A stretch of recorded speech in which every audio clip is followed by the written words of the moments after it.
Alô galera, mande bem! Aqui é o professor Alexandre e nós vamos ter hoje mais uma aula. Vamos falar sobre os sólidos de revolução. A princípio eu quero mandar aquele abraço para você que está curtindo a nossa página Mande Bem Matemática. Vocês podem continuar deixando lá seus comentários, suas dúvidas, que com certeza nós vamos estar respondendo. Quero mandar aquele abraço para a galera do terceiro ano A da escola Francisco Leão e também para a galera do terceiro ano B, tá? Maxwell, Lucas Acioli, Amanda, Carlos, entre outros. Valeu, galera. Pode continuar colocando seus comentários, suas dúvidas e nós com certeza vamos estar respondendo, tá?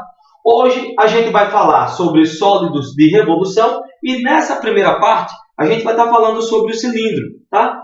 Então, o que seria o cilindro? Como é que a gente pode obter esse cilindro?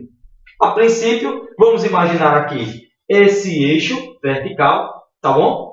E do lado desse eixo, vamos imaginar aqui um retângulo, de modo que um dos lados do retângulo está contido nesse eixo, tá bom? Então, o que é que seria essa revolução? Seria você pegar esse retângulo e dar um giro de 360 graus em torno do eixo. Então, você observa que quando você dá um giro de 360 graus em torno desse eixo, que figura você estaria formando? Você estaria formando o cilindro, tá? Esse cilindro aqui que nós estamos vendo. De que forma? De forma que a base do retângulo vai ser o raio do cilindro e a altura do retângulo vai ser a altura do cilindro. Ok? Vamos lá. Planificação. A planificação é nada mais, nada menos que você desmontar ou você abrir essa figura, tá bom? Então, olha, a gente pode observar que se você abrir ou desmontar esse cilindro, a partezinha aqui da base e essa partezinha aqui da tampa são formados por que tipos de figura?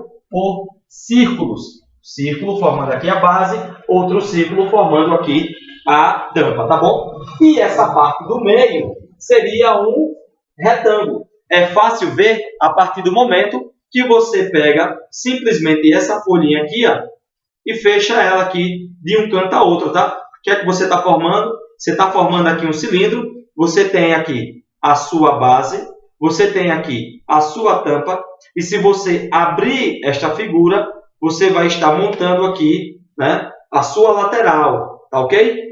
Então, nós temos aqui a base, a tampa e toda a lateral do cilindro, tá ok?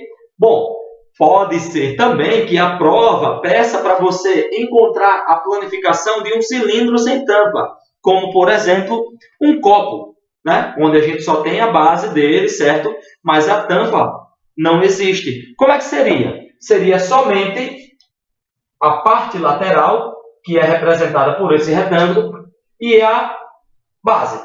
Isso seria um cilindro sem tampa. Se for com tampa, então vai ter os dois círculos, ok? Bom, o que é que a gente pode fazer com a aplicação desse cilindro? A gente pode fazer algumas continhas, tá? Então, separei aqui de forma bem sucinta, bem simples, para a gente entender isso direitinho. Bom, cálculos com o cilindro. O primeiro cálculo que você pode fazer com o cilindro é calcular a área da base. A área da base, pessoal, nós sabemos que a base de um cilindro é um círculo. E aí, como é que eu faço para calcular a área do círculo? Olha, lá da geometria plana, nós descobrimos que para calcular a área do círculo é só multiplicar o π, certo? Que é essa constante, que tem valor aproximado de 3,14, pelo raio elevado ao quadrado. Então, a área da base do cilindro é π vezes r ao quadrado, raio ao quadrado. Tudo bem? Só lembrar lá da geometria plana, ok? Bom, que outra coisa a gente também poderia calcular do cilindro? Essa área aqui lateral. Então, agora há pouco, nós vimos na planificação desse cilindro que essa parte lateral dele é o quê? É um retângulo. Mas, bom, nós sabemos também da geometria plana que para calcular a área de um retângulo é só você multiplicar a base pela altura. Porém, a base desse retângulo aqui é todo esse segmento que fica em torno desse círculo, tá bom? Então, todo esse segmento aqui, compreendendo a base, é todo esse segmento que fica ao redor desse círculo. Bom, essa parte que fica ao redor do círculo é o que nós chamamos de comprimento da circunferência, tá certo? E aí tem uma formulazinha também, lá na geometria plana, que é o comprimento da circunferência, tá? Que a gente obtém quando você multiplica 2 vezes o π vezes o raio. Logo, a nossa base aqui é 2πr. E a nossa altura continua sendo h. Isso quer dizer o quê? Que a área lateral do cilindro é o produto de 2πr vezes quem? Vezes a altura. Beleza, galera? Então, olha só, a área do retângulo, a base 2πr, a altura h. Quando você multiplica todo mundo, 2πrh. Beleza? Bom, outra coisa que dá para fazer a partir dessas duas áreas, a área da base e a área lateral, seria a área total. O que é que seria a área total? Seria a soma de todas as áreas que compreendem esse cilindro. Nós observamos que esse cilindro ele possui 2 círculos, certo? E possui também um retângulo. Então, como é que a gente poderia fazer para calcular a área total desse cilindro?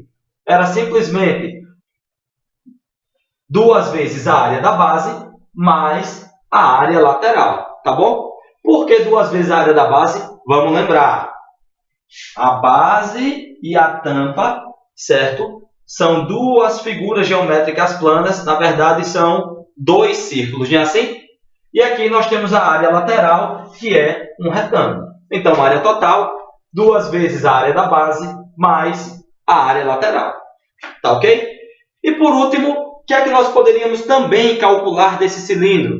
Nós poderíamos calcular também o volume dele. Como é que a gente calcula o volume de um cilindro? Olha só, para calcularmos o volume de um cilindro, é só simplesmente a gente multiplicar a área da base dele, que é um círculo, pela altura.